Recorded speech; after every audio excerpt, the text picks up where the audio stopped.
Vitajte v podcaste Knižné poklady. Ja som Alica a dnes vás vezmem do Budapešti, kde sa bude prelínať britská elegancia s praktikami sicílskej mafie. Čaká nás ďalší prípad Lady Molly zo Scotland Yardu. Príbeh o tweedovom kabáte, zmiznutých dôkazoch a odvahe, ktorá musí čeliť strachu aj zrade.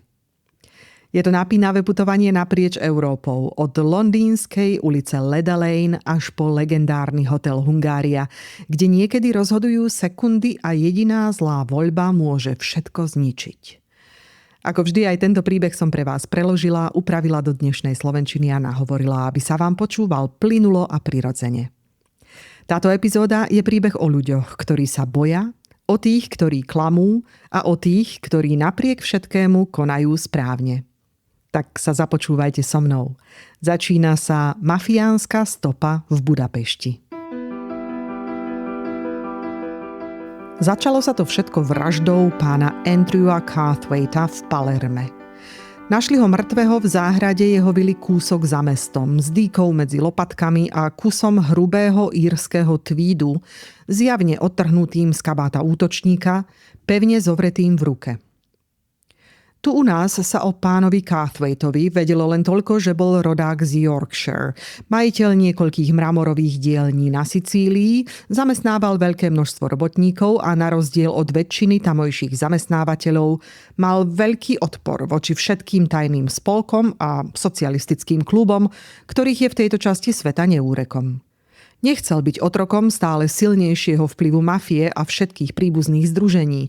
Preto zaviedol absolútne pravidlo. Žiaden zamestnanec v jeho dielňach, od najvyššie postaveného po posledného robotníka, nesmel patriť do akéhokoľvek spolku, klubu či odborového zväzu. Najskôr sa predpokladalo, že motívom zločinu bola lúpež, pretože zlaté hodinky pána Carthwaita s iniciálmi AC aj reťazka zmizli. No sicílska polícia sa onedlho priklonila k názoru, že to bol iba pokus odviesť pozornosť a skutočným motívom musela byť osobná pomsta. Pamätajte, že jeden dôležitý dôkaz zostal v rukách úradov. Kus hrubého írskeho tweedu, nájdený v ruke zavraždeného. Do 24 hodín sa prihlásil tucet svedkov, ktorí boli ochotní prisahať, že ten útržok látky pochádza z kabáta, ktorý bežne nosil Carthwaitov anglický správca, pán Cecil Shuttleworth. Ukázalo sa, že tento mladík nedávno, napriek prísnym pravidlám svojho zamestnávateľa, vstúpil do miestneho spolku, na poli spoločenského, na poli náboženského, ktorý starému Yorkshirečanovi mimoriadne prekážal.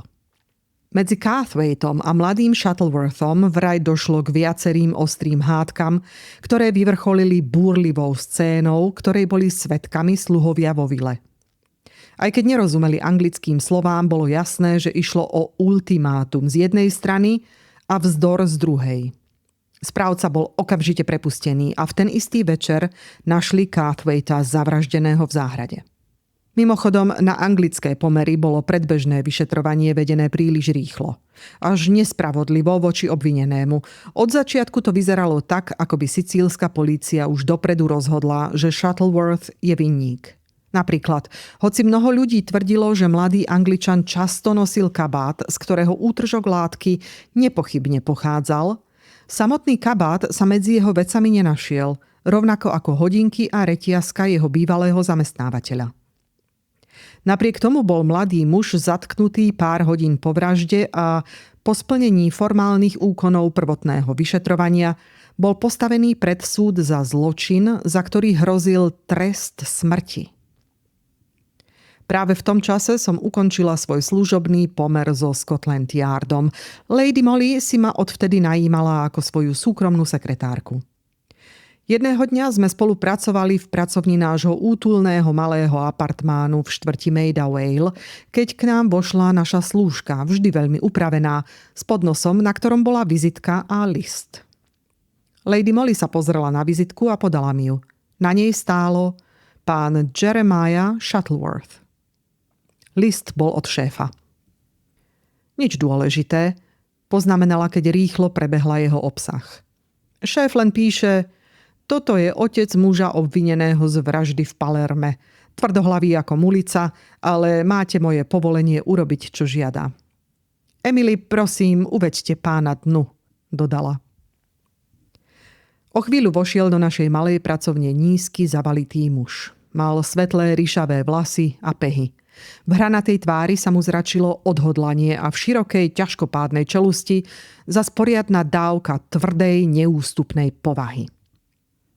Na pozvanie Lady Molly si sadol a začal až prekvapivo priamo. Predpokladám, slečna, pani, že viete, prečo som prišiel? Naznačil. Nuž, odpovedala, keď mu ukázala jeho vizitku. Môžem si to domyslieť. Môj syn, pani, myslím, madam, povedal zachrípnutým hlasom, je nevinný. Prisahám na živého. V tom sa zarazil, očividne si uvedomil, že sa nechal uniesť. Potom pokračoval už pokojnejšie. Samozrejme je tu tá vec s kabátom a ten kabát skutočne patril môjmu synovi, ale... Áno, čo je s tým kabátom? Spýtala sa Lady Molly, keď znovu zaváhal a akoby čakal, že ho povzbudíme. Našiel sa v Londýne, pani, odpovedal ticho. Tí diabolskí darebáci, čo spáchali ten zločin, vymysleli tento ohavný spôsob, ako odvrátiť pozornosť od seba. Dostali sa k synovmu kabátu a donútili skutočného vraha, aby si ho obliekol, keby ho náhodou niekto v tme zazrel. V malej pracovni nastalo ticho. Bola som v šoku, ohromená odvahou a intenzitou toho, čo ten drsný muž zo severu, zlomený otec, vyslovil s takou zvláštnou naliehavosťou v hlase. Lady Molly prelomila ticho ako prvá. Pán Shuttleworth, prečo si myslíte, že vražda pána Carthwaita bola dielom nejakej skupiny vrahov? Spýtala sa. Poznám Sicíliu, odpovedal jednoducho. Matka môjho chlapca bola z Messíny. To miesto je presiaknuté tajnými spolkami, vražednými, anarchistickými klubmi, organizáciami, proti ktorým pán Carthwaite viedol nemilosrdný boj. Jedna z nich, pravdepodobne mafia, rozhodla, že sa ho musia zbaviť. Takého silného a tvrdohlavého odporcu nemohli trpieť. Možno máte pravdu, pán Shuttleworth, ale povedzte mi viac o tom kabáte. No, to bude jasný dôkaz proti tým lotrom. Ja som tesne pred druhým sobášom, pani. Pokračovala akoby od veci. Nevesta je vdova. Volá sa pani Tedworthová, ale jej otec bol Talian, istý Badeni. Bol to príbuzný mojej prvej ženy a tak som ho aj s jeho dcérou spoznal. Poznáte ulicu Leda Lane však? Tu, kde je toľko Talianov, ako keby ste boli v Taliansku. Taliančina je tam jediný jazyk, ktorý človek počuje. Badeni vlastnil dom na ulici Brad Street pri Leda Lane a prenajímal izby svojim krajanom. Moja budúca manželka v tom pokračuje dodnes. Asi pred týždňom prišli do domu dvaja muži, otec a syn, tak sa predstavili, ktorí hľadali lacnú izbu. Vraj budú jesť vždy vonku a počas dňa nebudú takmer vôbec doma. Vyzeralo to tak, že u Badeniho už bývali aj v minulosti. Ten starý lotor bol iste jedným z ich kumpánov. A keď sa dozvedeli, že pani Tedworthová je jeho dcéra, boli okamžite celkom spokojní. Predstavili sa ako Piattiovci a pani Tedworthovej povedali, že sú z Turína. Ale raz som ich náhodou začul rozprávať sa na schodoch a hneď som vedel, že obaja sú Sicílčania. Môžete si predstaviť, že pre mňa je momentálne všetko, čo má dočinenia so Sicíliou, nesmierne dôležité. A tí dvaja muži sa mi nepozdávali od prvej chvíle. Pani Tedworthová sa so mnou úplne zhoduje v tom, že spravíme všetko na svete, aby sme preukázali nevinu môjho chlapca. Pozorovala ich pre mňa ako mačka myš. Ten starší tvrdil, že veľmi rád pracuje v záhrade a napokon si od pani Tedworthovej vypýtal povolenie starať sa o ten maličký, úzky kúsoček biednej zeme za domom. Včera večer mi o tom rozprávala, keď sme spolu večerali v jej malom salóniku. Vtedy som zrazu dostal taký zvláštny pocit, akési vnuknutie. Piattiovci odišli ako zvyčajne spolu na večeru. Vzal som rýl a vyšiel do záhradky. Pracoval som asi hodinu, keď mi zrazu srdce podskočilo. Rýl narazil na čosi poddajné, mäkké. V tej chvíli som začal hrabať rukami a nechtami a o chvíľu som vyhrabal. Kabát. Ten kabát, pani. Pokračoval, neschopný ovládať svoje vzrušenie. S tým odtrhnutým kusom na chrbte. A vo vrecku boli hodinky a reťazka, ktorá patrila zavraždenému mužovi. S iniciálmi AC. Tí diabolskí netvorí, vedel som to. A teraz môžem dokázať nevinu svojho syna. Opäť bolo chvíľu ticho. Bola som tak pohltená jeho živým rozprávaním, že som ani nedýchala a vedela som, že Lady Molly trpezlivo počká, kým sa muž trochu spamätá z tohto výbuchu emócií. Samozrejme, teraz dokážete, že váš syn je nevinný, povedala, keď sa na neho povzbudivo usmiala. Ale čo ste urobili s tým kabátom? Nechal som ho zakopaný tam, kde som ho našiel. Povedal už pokojnejšie. Nesmú zistiť, že som im na stope. Lady Molly uznanlivo prikývla.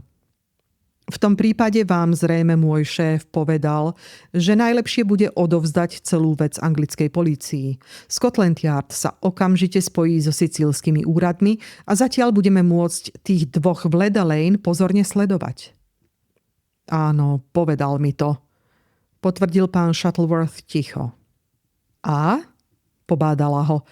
A ja som mu povedal, pokračoval pevne, že to ich spojenie sa so sicílskou políciou spôsobí akurát to, že proces s mojím synom rýchlo ukončia, pošlú ho na šibenicu a všetky dôkazy o jeho nevine zmiznú, alebo sa k ním niekto dostane až príliš neskoro. To je šialené, pán Shuttleworth, zvolala. Možno áno, odvetil pokojne. Lenže vy Sicíliu nepoznáte. A ja áno. Nepoznáte tie ich spolky a bandy vrahov, vedľa ktorých sú ruskí revolucionári len nevinné deti. Mafia, matka všetkých takýchto zločineckých organizácií, má svojich členov a agentov v každom meste, dedine aj osade v Taliansku. Má ľudí na každej pošte, v kasárniach, v každom remesle aj profesii, od tých najnižších až po najvyššie. Sicílska polícia je ňou presiaknutá rovnako ako talianske colnice. Ja by som im nezveril nič, od čoho závisí život môjho syna a môj. Ale začala... Polícia by zahladila všetky dôkazy, ktoré mám. Skočili jej do reči. Na hraniciach by kabát, hodinky aj reťazka zmizli. Som o tom presvedčený tak, akože tu teraz stojím. Lady Molly nepovedala nič. Premýšľala. Nedalo sa poprieť, že v slovách tohto muža bolo veľa pravdy. Tých pár podrobností, ktoré sa k nám dostali o uponáhľanom vyšetrovaní, o rýchlom postavení obvineného pred súd a o ľahkovážnom zamietnutí všetkých dôkazov v jeho prospech, len potvrdzovali, že obavy otca boli celkom oprávnené. Ale čo teda chcete robiť? Opýtala sa po chvíli Lady Molly. Chcete tie dôkazy odovzdať obhajcovi vášho syna osobne? To máte na mysli? Nie, to by nič neprinieslo, odpovedal jednoducho. Na Sicílii ma poznajú, sledovali by ma, možno aj zabili a moja smrť by môjmu synovi nijako nepomohla. Ale čo potom? Strýko môjho chlapca je šéfom polície v Cividale na rakúsko-talianskej hranici. Viem, že sa na neho môžem spoľahnúť. Pani Tedworthová, ktorej na mojom synovi záleží takmer rovnako ako mne, a ktorej prepojenie so mnou tam nemôže nikto poznať, odnesie dôkazy o synovej nevine a odovzdá mu ich. On bude vedieť, čo s nimi a ako bezpečne kontaktovať synovho obhajcu. Nikto iný by to nedokázal. Dobre, povedala Lady Molly. V tom prípade, čo chcete, aby sme urobili my? Potrebujem pomoc, dámy, slečná, pani... vyslovil úpenlivo. Niekoho schopného, ochotného, silného a ak možno aj zanieteného, kto by pani Tedworthovú sprevádzal. Možno ako slúžka. Len aby sa vyhla tým obvyklým podozrievavým pohľadom na ženu, ktorá cestuje sama. A tiež je tu otázka cudzích jazykov. Ten pán na Scotland Yarde povedal, že ak by ste chceli ísť vy, dal by vám 2 týždne voľna. Áno, pôjdem, odpovedala Lady Molly jednoducho. Sedeli sme v pracovni ešte dlho, pán Shuttleworth, Lady Molly a ja, a rozoberali plán tej vzrušujúcej cesty. A ja som totiž, ako neskôr uvidíte, mala zohrať svoju malú rolu v dráme, ktorej rozuzlenie malo znamenať život alebo smrť nevinného človeka. Nebudem vás unavovať podrobným opisom našej diskusie. Zaujímať vás bude len to, na čom sme sa nakoniec dohodli. Nebolo pochýb, že pán Shuttleworth zatiaľ nevzbudil žiadne podozrenie Piatyovcov. Preto v tú istú noc, keď budú obaja opäť preč, mal kabát s hodinkami a reťazkou ešte raz vykopať, ale do jamy potom zakopať iný kabát podobnej farby aj látky, aby to prípadne zmiatlo tých lotrov, keby sa jeden z nich znovu motal v záhrade. Potom mala pani Tedworthová ukryť dôkazy synovej neviny a prísť k Lady Molly do nášho bytu v Maida Vale. Tam strávi noc a ráno obe dámy odcestujú z Londýna vlakom o 9:00 z Charing Cross smerom do Viedne, Budapešti a napokon do Cividale. Náš plán však bol ešte komplikovanejší a práve v tom spočívala moja malá úloha, o ktorej vám ešte poviem. V ten istý večer o 9:30 dorazila pani Tedworthová do nášho bytu s kabátom a s hodinkami a reťazkou, ktoré mali byť odovzdané plukovníkovi Grassimu, hlavnému policajnému dôstojníkovi polície v Cividale. Prirodzene pozorne som si pani Tedworthovú prezrela. Mala celkom milú tvár a nemohla mať viac ako 27 či 28 rokov, ale mne celé jej vystupovanie a jej vzhľad skôr pripomínali slabý charakter, než tú oddanosť, na ktorú sa úbohý pán Shuttleworth tak bezvýhradne spoliehal. Asi práve preto som bola nevysvetliteľne skľúčená a nepokojná, keď som sa lúčila so svojou drahou Lady Molly, hoci ona ten pocit zjavne nezdieľala. Potom som začala hrať úlohu, ktorá mi bola pridelená. Obliekla som si šaty pani Tedworthovej, boli sme približne rovnako vysoké, a nasadila si jej klobúk aj tesne priliehajúci závoj. Takto prezlečená som sa vybrala do Leda Lane. Pokiaľ to len bude možné, mala som sa v jej dome vydávať za pani Tedworthovú. Ako ste si už iste domysleli, pani Tedworthová nebola v dobrých finančných pomeroch. Dom v malej bočnej uličke pri Leda Lane nemal žiadne služobníctvo. Všetku domácu prácu robila sama, len na 2 hodiny ráno si najímala pomocníčku. Tá pomocníčka dostala podľa plánu Lady Molly týždennú mzdu miesto výpovede. Ja ako pani Tedworthová som mala byť ďalší deň údajne zatvorená v izbe s nachladnutím a Emily, naša vlastná slúžka, šikovné dievča, ktoré by pre Lady Molly či pre mňa prešlo hoci ohňom, mala byť novou pomocníčkou. Ako náhle by sa stalo čokoľvek, čo by naznačovalo, že naše tajomstvo bolo odhalené, mala som hneď odoslať telegram Lady Molly na niektoré z adries, ktoré mi dala. S takto dôležitou úlohou som sa teda ubytovala na ulici Brad Street pri Leda Lane. Emily, ktorej sme povedali len toľko, koľko bolo potrebné, sa do svojej úlohy pustila s rovnakým zápalom ako ja. Prvá noc prebehla úplne pokojne. Piatyovci sa vrátili niečo po 11:00 a išli rovno do svojej izby. Ráno stála Emily, ktorá vyzerala natoľko ošumelo, nakoľko jej to jej upravená postava dovoľovala v hale, keď sa obaja muži vybrali na raňajky. Vravela, že ten mladší sa na ňu veľmi pozorne zadíval a spýtal sa, prečo odišla druhá slúžka. Emily odpovedala dostatočne neurčito, tak ako mala. Sicílčania sa viac nepýtali a odišli spolu. Bol to dlhý, únavný deň. Trčala som v drobnom dusnom salóniku, neustále sledovala ten malý kúsok zeme za domom, zožieraná úzkosťou a v duchu som sprevádzala cestovateľky na ich ceste naprieč Európou. Okolo poludnia sa jeden z Piatyovcov vrátil domov a o chvíľu vyšiel do záhrady.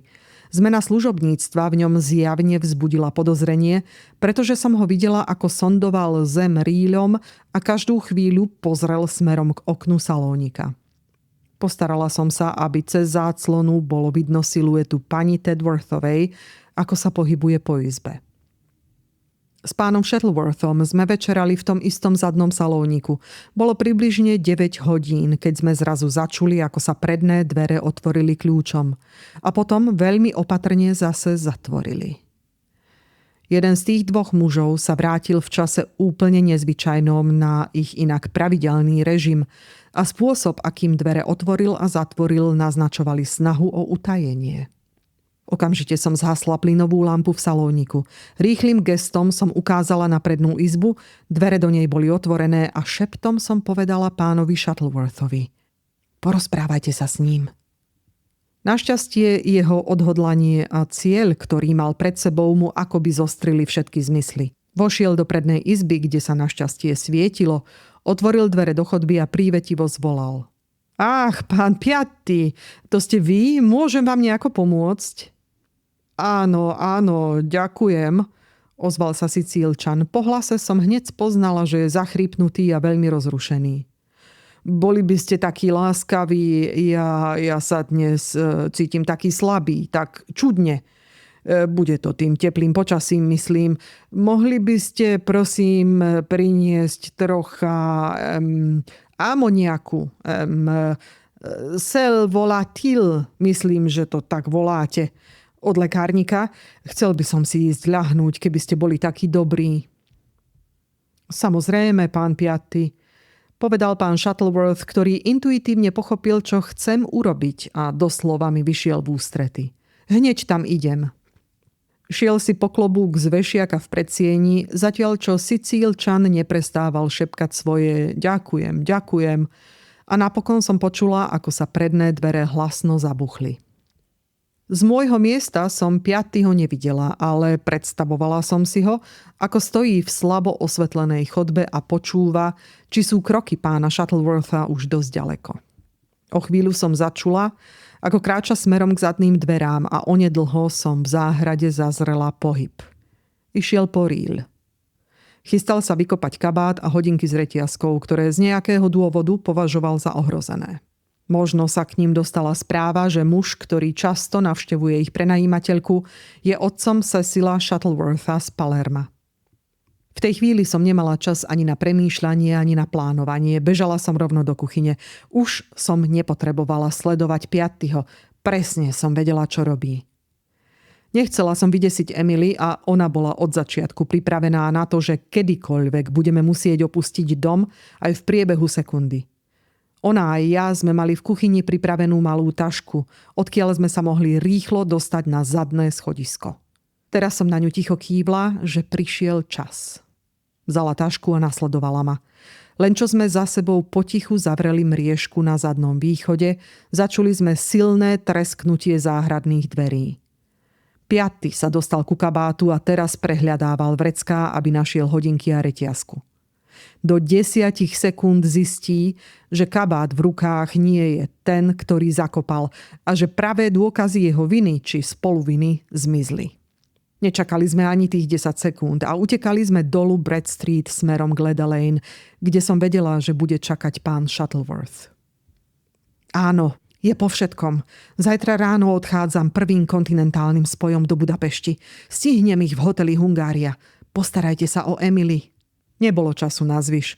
A skôr, než mohli pán Shuttleworth či Emily povedať jediné slovo, nechala som ich stáť na rohu a vmiešala sa medzi ľudí na ulici. Kráčala som po Leda Lane celkom nenápadne a pokojne. Moju tvár Piattiovci nepoznali. Videli ma len ako rozmazaný tieň za špinavými oknami.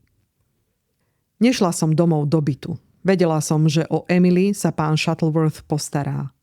V tú noc som prespala v hoteli Grand pri stanici Charing Cross a na druhý deň ráno o 9:00 som odcestovala. Mala som rezervované miesto v Orient Expresse až do Budapešti. Poznáte to príslovie. Po bitke je každý generál. Keď som videla staršieho Piattiho stáť v hale hotela Hungária v Budapešti, hneď som pochopila, že ma sledovali od tej sekundy, keď sme s Emily vybehli z domu na Brad Street. Mladší Piatti ma musel sledovať ešte v Londýne a otec cestoval cez Európu v tom istom vlaku ako ja, bez toho, aby som si ho všimla. Videli ma nastúpiť do fiakra v Budapešti a počuli, ako Kočišovi vravím, aby ma zaviezol do Hungárie. Rýchlo som si vybavila izbu a potom som sa spýtala, či je v hoteli stále pani Careyová z Londýna so svojou slúžkou. Pod týmto menom mala cestovať pani Tedworthová. Odpoveď znela, že áno. Pani Kerryová práve večerala v reštaurácii, odkiaľ sa ozývali nádherné maďarské melódie Berkešovho slávneho orchestra. Zdalo sa, že sa vysmievajú mojej úzkosti. Slúžka pani Kerryovej, povedali mi, večeria v miestnosti pre personál. Snažila som sa všetky otázky klásť nenápadne, ale Piattiho oči a ten jeho posmešný úsmev ma sprevádzali na každom kroku, zatiaľ čo on si úplne pokojne vybavoval svoju izbu a batožinu. V Hungárii hovorí po anglicky takmer každý zamestnanec, takže som bez problémov našla cestu do miestnosti pre personál. Na moje zdesenie tam Lady Molly nebola. Niekto mi povedal, že slúžka pani Kerryovej sa už určite vrátila do izby svojej pani, číslo 118 na prvom poschodí. Stratila som tým pár drahocenných minút. Rozbehla som sa späť k hale. Poznáte tie dlhé, nekonečné chodby v Hungárii a našťastie v jednej z nich som zbadala svoju drahú Lady Molly, ako kráča ku mne. V tom okamihu zo mňa všetok strach akoby opadol. Vyzerala pokojne a vyrovnane, ale svojou bystrou vnímavosťou okamžite pochopila, čo ma priviedlo do Budapešti. Zistili to s tým kabátom, povedala a rýchlo ma vtiahla do jednej z menších, tmavých a prázdnych chodieb.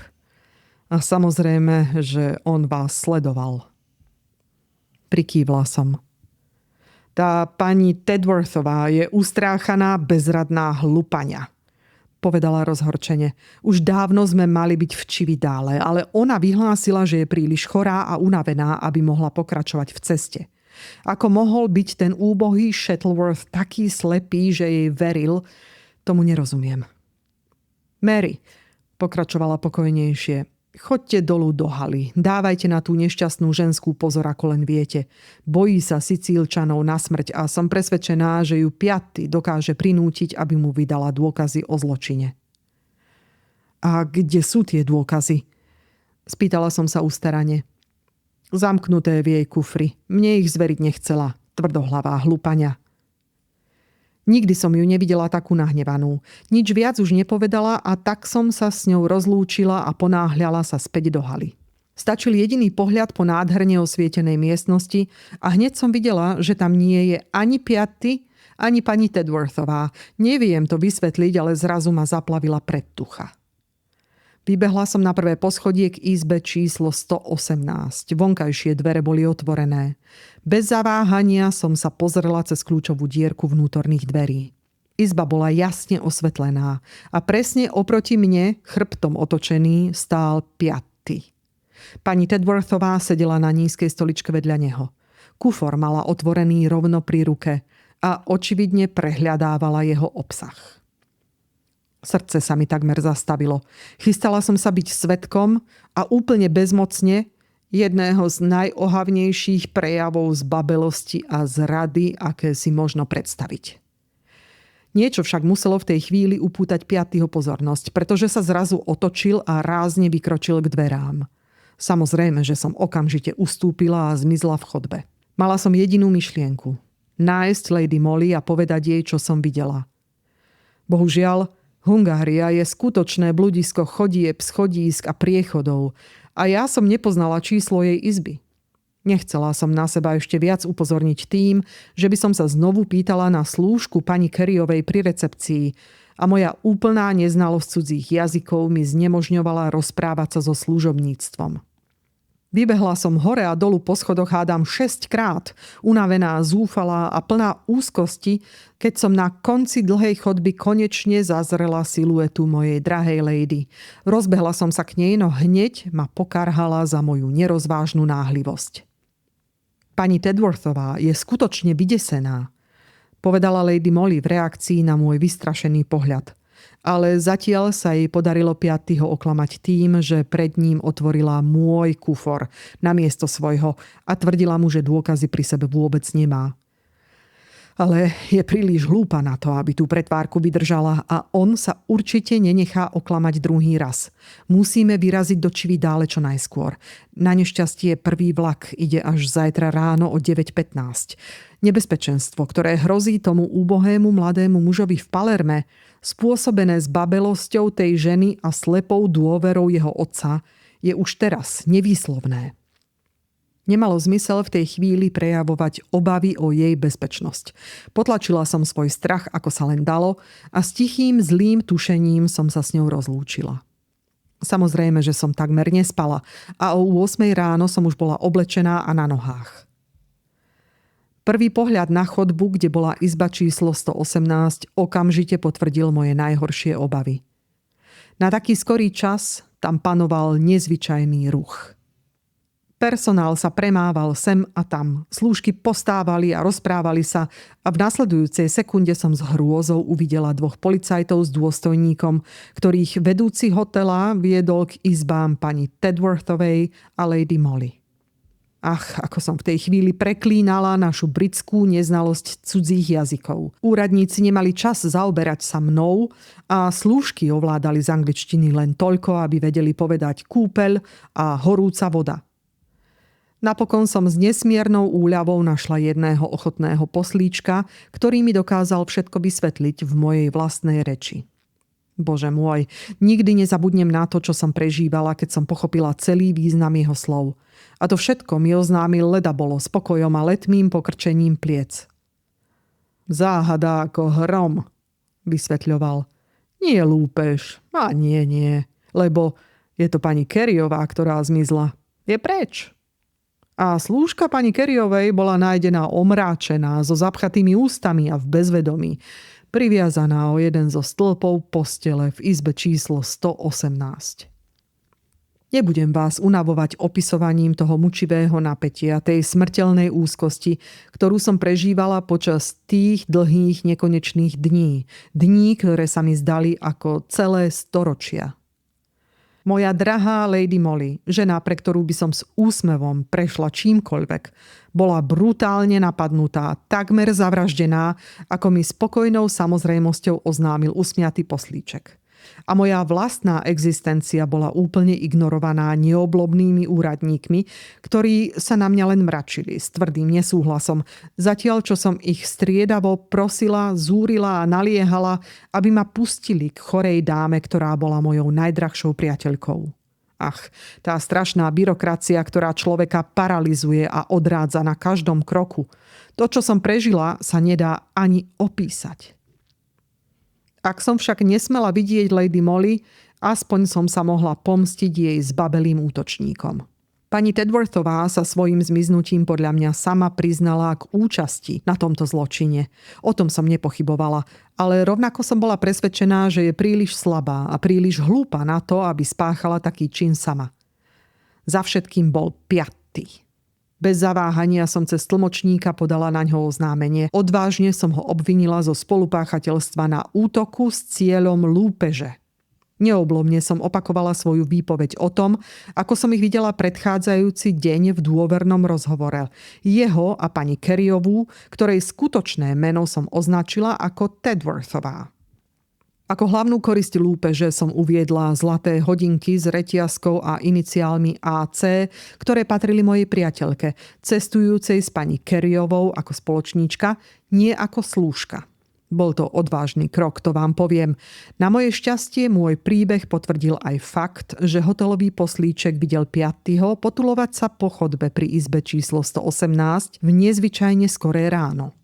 Bola som presvedčená, že tá kreatúra sa dostala do izby vďaka tej odpornej pani Tedworthovej.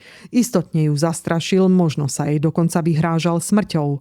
A ona sa zo strachu podvolila a vydala mu dôkazy jeho vlastnej viny v prípade vraždy v Palerme. A keď Lady Molly počula hlasy a vyšla zo svojej izby, Piatti ju zrazil k zemi, aby mu neprekazila jeho plán. Pani Tedworthová potom, hlúpa, ustráchaná stvora, prepadla panike a bez pochyby s jeho pomocou sa jej podarilo uniknúť z hotela a pravdepodobne aj z Budapešti ešte skôr, než ten útok odhalili. Prečo Piatti neurobil to isté, som nevedela. Zrejme sa potichu vrátil do svojej izby a až o hodinu neskôr chyžná, prekvapená pootvorenými dverami izby číslo 118 nazrela dnu a tam našla slúžku, omráčenú so zapchatými ústami, priviazanú k stĺpu postele. Každopádne dosiahla som svoje. S istým uspokojením som sa dozvedela, že Piattiho, hoci všetko rezolútne popieral, Zadržali a čakalo ho ďalšie vyšetrovanie. Britský konzul bol ku mne veľmi láskavý, hoci som stále nesmela vidieť svoju milú lady, ktorá bola prevezená do nemocnice. Dozvedela som sa tiež, že maďarská polícia robí, čo je v jej silách, aby vypátrala pani Kerryovú a postavila ju pred súd. Jej zmiznutie svedčilo veľmi proti nej. A po 3 dňoch takéhoto napätia, aké už nikdy nechcem prežiť, som dostala správu z konzulátu. Pani Kerryová bola zatknutá v Alsóréve na rakúsko-uhorskej hranici a práve teraz ju vezú späť do Budapešti pod ochranou. Môžete si predstaviť, ako som sa triasla úzkosťou a hnevom, keď mi ráno po tejto vítanej správe oznámili, že pani Kerryová je zadržaná na polícii a že požiadala o stretnutie so slečnou Mary Granardovou z Londýna, ktorá sa momentálne zdržiava v hoteli Hungária. Tá drzá ženská, že ma vraj chce vidieť. No aj ja som ju chcela vidieť, tú ženu, ktorou som opovrhovala ako s babelkyňou a zradkyňou. Ženu, ktorá zneužila dôveru zroneného otca, ktorá zničila poslednú nádej nevinného človeka, čo bojoval o život a ktorá napokon bola príčinou útoku, pri ktorom takmer zomrela, možno dokonca mala zomrieť, žena, ktorú som mala najradšej na svete. V tej chvíli som bola stelesnením nenávisti a opovrhnutia. Z duše som ju nenávidela a okamžite som si zavolala fiaker a nechala sa odviesť na policajnú stanicu spolu s jedným úradníkom z konzulátu, celá bez seba túžbou povedať tej nehanebnej osobe presne to, čo si o nej myslím. Musela som čakať 2 či 3 minúty v strohej, kasárenskej miestnosti policajnej stanice. Potom sa otvorili dvere, zašuchotala hodvábna sukňa, zazneli tvrdé vojenské kroky a v zápäti predo mnou stála Lady Molly. Pokojná, vyrovnaná a ako vždy dokonale upravená s úsmevom na perách. Vy ste ma do toho dostali, Mary, povedala so svojím veselým smiechom. Tak ma z toho budete musieť dostať aj von. Ale nerozumiem. To bolo všetko, čo som zo seba vydýchla. Je to celkom jednoduché, povedala. Všetko vám vysvetlím, keď budeme na ceste domov do Maida Vale. Teraz však vy aj pani Tedworthová budete musieť podpísať vyhlásenia, že som nenapadla svoju slúžku, ani som jej neukradla hodinky s reťazkou. Britský konzul vám pomôže. Je to len otázka dní. A mimochodom, život vo väzení v Budapešti je celkom zaujímavý a vôbec nie je taký nepríjemný, ako by si človek mohol myslieť. V tej chvíli mi to došlo. A môžem vám povedať, že som sa úprimne hanbila, že som čo i len na chvíľu pochybovala o dôvtipe Lady Molly pri niečom tak zásadnom, ako je záchrana nevinného človeka. Pani Tedworthová bola bojazlivá a hlúpa. V Budapešti sa zastavila, bola úplne vyčerpaná po namáhavej ceste, zmene prostredia a všetkom tom zmätku. Lady Molly ju však ľahko presvedčila, aby si počas vynúteného 24-hodinového pobytu v Hungárii vymenili úlohy. Lady Molly bude pani Kerryová, prichádzajúca z Anglicka, a pani Tedworthová bude jej slúžkou. Moja drahá lady, vtedy netušiac, že táto informácia bude dôležitá pre jej ďalší plán, mi o tom pri našom krátkom stretnutí vôbec nič nepovedala. A keď sa v hoteli objavil Piatti, pani Tedworthová dostala skutočný záchvat paniky. Našťastie mala toľko rozumu, alebo zbabelosti, že v tej chvíli odovzdala kabát aj hodinky s reťazkou Lady Molly. A keď ju Piatti nasledoval do izby, mohla mu ukázať, že dôkazy nemá pri sebe. Bolo to presne to, čo som videla cez kľúčovú dierku. Ale prirodzene Sicílčan by sa vrátil a trval by na svojom. A rovnako prirodzene pani Tedworthová by obetovala Shuttleworthovcov, otca aj syna, len aby zachránila vlastnú kožu. Lady Molly to vedela. Je silná, rýchla, rozhodná. V tú noc pani Tedworthovou zápasila a napokon ju na poli v bezvedomí priviazala k stĺpiku postele. Tým si zabezpečila, že aspoň 24 hodín tá slabá osoba nebude môcť nič urobiť. Ani konať, ani zradiť plány Lady Molly. Keď na druhý deň ráno Piatti otvoril dvere izby číslo 118, ktoré zámerne zostali len privreté, Naskytol sa mu pohľad na pani Tedworthovú, priviazanú a polomrtvú od strachu, zatiaľ čo všetky dôkazy jeho viny a neviny mladého Shuttlewortha celkom zmizli. Nezabúdajte, že Lady Molly nebola známa ani jemu, ani nikomu z tej bandy. Ona už sedela v prvom rannom vlaku do Cividale, zatiaľ čo piaty bol presvedčený, že má pani Tedworthovú v hrsti. Môžem rovno povedať, že Lady Molly dorazila na hranicu bezpečne. Vyhľadala plukovníka Grassiho a odovzdala mu spolu s krátkym vysvetlením dôkazy o nevine mladého Shuttlewortha. Aj ja som jej k tomu dopomohla. Vďaka mne si v hoteli všetci mysleli, že ona je pani Careyová a pani Tedworthová je slúžka. A všetkým povedali, že slúžka pani Careyovej bola napadnutá a odvezená do nemocnice. Ale ja som v tej chvíli obvinila piatyho. Myslela som si, že napadol Lady Molly a postarala som sa o to, aby ho zavreli tak rýchlo, že nestihol varovať svojich spoločníkov. Vďaka úsiliu plukovníka Grassiho bol mladý Shuttleworth zbavený obvinenia z vraždy. Ale môžem povedať aj toto. Ani piaty, ani jeho syn, ani nikto z tej bandy nebol nikdy zatknutý za ten zločin. Dôkazy ich viny, írsky tweedový kabát a hodinky s reťazkou zavraždeného muža sa záhadne stratili. Hneď potom, ako obhajca mladého Shuttlewortha dosiahol verdikt nevinný. Taká je sicílska polícia. Pán Shuttleworth starší presne vedel, o čom hovorí. Samozrejme, s prepustením Lady Molly sme nemali najmenší problém, postaral sa o to britský konzul. Ale v Budapešti sa dodnes hovorí o útoku na pani Careyovú v hoteli Hungária ako o záhade. Pani Tedworthová síce úplne zbavila Lady Molly viny, ale odmietla obviniť piatyho. Bála sa ho, to je jasné. A tak ho museli prepustiť. Zaujímalo by ma, kde ten starý podlý lotor asi teraz je.